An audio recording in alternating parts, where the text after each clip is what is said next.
The table was glowing with candles, the smell of roasted turkey floating heavy in the air. Laughter bounced off the walls as plates clattered and forks scraped against china. My dad raised his glass, his voice booming. To family. To keeping traditions alive. I stared at the empty spot in front of me. No plate. No food. Just the folded napkin Mom had placed as if to mock the absence. My brother nudged his girlfriend, whispering something that made her giggle. She had a plate stacked high twice. I swallowed, my throat burning. Dad glanced at me, then away as though my hunger didn't exist. Sorry honey, we ran out. Maybe next time, he said flatly before turning back to carve another piece of meat. Seconds later, my brother's girlfriend lifted her fork, pausing mid-bite. Oh wow, I get seconds. You guys really spoil me. I could feel the blood rush to my face, but I didn't say a word. My hands trembled under the table, fingers brushing the edge of the dish I had brought. My casserole, untouched, still warm, sitting there like a reminder that I had been more guest than daughter tonight. Have you ever had family cross your boundaries so casually, so cruelly that silence felt like the only weapon left? I pushed back my chair slowly. The sound cut through the laughter.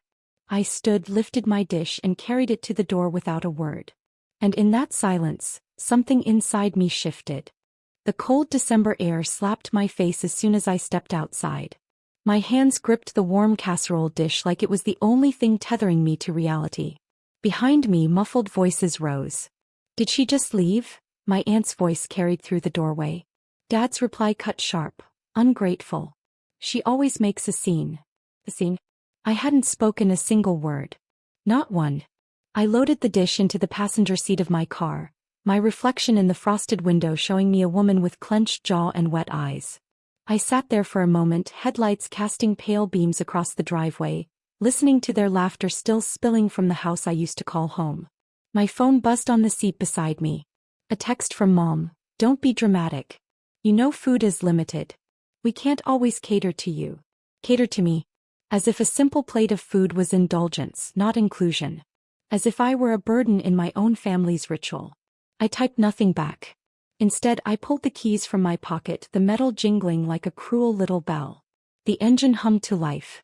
The house shrank in my rearview mirror, its lights glowing against the black sky like a place I no longer belonged. My casserole filled the car with its scent, but the longer I drove, the more it smelled like betrayal. And in that drive, something hardened. I drove without music, the silence broken only by the hum of tires on the icy road. My hands gripped the wheel so tightly that my knuckles ached. Every mile between me and that house felt like peeling away an old skin. At the first red light, I looked at the casserole dish beside me. Steam fogged the glass lid, the food untouched. My contribution dismissed as though it didn't exist. I thought about how many times I'd shown up with gifts, with food, with my time. And how many times I'd left with less than I brought. The light turned green, but I didn't move. A horn blared behind me, dragging me back. I pressed the gas, but inside something else ignited. By the time I pulled into my apartment lot, snowflakes were tumbling slowly from the sky, glowing under the streetlights like ash. I carried the dish upstairs, my breath clouding in the air. Inside, I set it on the counter, removed the lid and let the steam rise. For the first time that night, I ate. Alone, yes, but in that solitude I tasted more honesty than anything my family had served. My phone buzzed again. A message from my cousin Sarah. Why'd you leave? Dad said you embarrassed everyone. Embarrassed. That word stuck like a thorn. I wanted to laugh. All I had done was walk away. And still they turned me into a villain. That was the night I realized something. Silence might sting, but truth cuts deeper. The next morning I woke to sunlight spilling across my kitchen table. The casserole dish sat empty now, crumbs left like quiet proof that I hadn't needed them to feed me. But my phone lit up again. Missed calls, messages stacked one after another. Dads, we're disappointed in you. Family comes first. Always. Moms, people noticed you stormed off. You made us look bad. And then my brothers, thanks for ruining Christmas. He cried, you know. My girlfriend felt uncomfortable because of you. I stared at the screen, every word pressing into me like a bruise. It wasn't guilt I felt, it was clarity. I opened the drawer where I kept a stack of envelopes. Bank statements. Receipts. Proof of the countless times I had helped this family stay afloat. Car repairs, Dad's prescriptions, Even the down payment when my brother's gambling set him back. All of it quietly paid by me. And yet they had no plate for me. No place for me. The phone buzzed again, this time Sarah. She wrote only 6 words. "You still wear that perfume?" I frowned. But almost random. But then I realized, it wasn't about perfume. It was about memory. She remembered who I was before they rewrote me into someone small. I pressed my hand against the envelopes, my pulse racing. Maybe the real scene wasn't what happened at that table. Maybe it was still to come. Snow still blanketed the streets when I tucked the envelopes into my bag and drove to Sarah's. She opened the door in a robe, hair messy, eyes sharp with curiosity. "You left them rattled," she said before I even sat down. "Dad couldn't stop talking about how disrespectful you were. Mom kept saying you embarrassed the family." I let out a hollow laugh. "All I did was leave hungry." Sarah poured coffee, sliding a mug across the table. "They're not angry about the food. They're angry you didn't play your role." Her words hit like a slap. My role. The reliable daughter. The silent provider. The one who kept giving while they kept taking. I pulled the stack of receipts and statements from my bag, fanning them across the table like cards in a rigged game. "This is what I've done for them. Thousands of dollars. No questions asked. And still I wasn't worth a plate." Sarah's eyes widened. "You've been carrying them.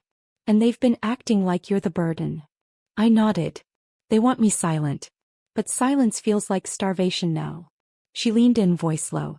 "Then maybe it's time you fed them the truth." I stared at the papers between us. For years I thought my strength was in what I gave. But maybe my real strength was in what I took back. And for the first time I knew exactly how. That evening I sat at my desk, the receipts spread out like puzzle pieces. Each slip of paper told a story. The $800 for Dad's car, the $1,200 that kept my brother from defaulting on rent, the endless small loans to Mom that were never returned. I opened my laptop, the screen's glow painting my apartment in cold blue. With every keystroke I built a ledger. Dates, amounts, notes. A timeline of my generosity and their silence. The more I typed, the steadier my hands became. When I was done, I drafted an email. The subject line: "My contribution to this family." Attached, the full breakdown. At the bottom I added one line that tasted like steel as I wrote it. "If I was invisible at your table, let this remind you how visible I've been in your lives." I hovered over send. My finger trembled, but not from doubt. From release. Before I clicked, my phone buzzed again. Dad calling. I let it ring out. Then a text followed: "We'll talk when you're ready to apologize." Apologize. The word made me smile, but it wasn't a kind smile. It was the kind that comes when you realize the game has shifted, and you're the one holding the pieces now. I hit send. The whoosh of the email leaving my outbox felt louder than any slammed door. This time I hadn't left hungry. I'd fed them something they couldn't swallow easily. The truth. Morning came with silence. No buzzing phone, no texts. Just stillness. I almost thought they'd ignored me until Sarah called. Her voice shook with something between awe and disbelief. "They're panicking," she whispered. "Uncle saw your email. He's furious, not at you. At them. He said your dad's been bragging about being the family backbone, and now, well, everyone knows it was you." I leaned back in my chair, the weight I'd carried for years slipping, piece by piece. "So they finally see?" "Oh, they see," she said. "Mom's embarrassed. Dad's trying to spin it, saying you offered, that it wasn't their fault." I laughed, sharp, bitter. They're scrambling to rewrite the story again. But this time the story wasn't theirs to tell. By noon the calls started. First Mom, voice trembling. "Why would you humiliate us like this?" Then my brother, angry. "You didn't have to tell everyone. Now she thinks I'm a leech." I didn't answer either. I just stared at the casserole dish on my counter, washed clean, gleaming in the sunlight. That empty dish had become my symbol now. Not of exclusion, but of what I'd reclaimed. They had no plate for me at Christmas. But now the entire family saw who had been feeding them all along. And for the first time their hunger wasn't my problem to solve. By New Year's the storm had settled, though its wreckage lingered. I hadn't spoken to Dad.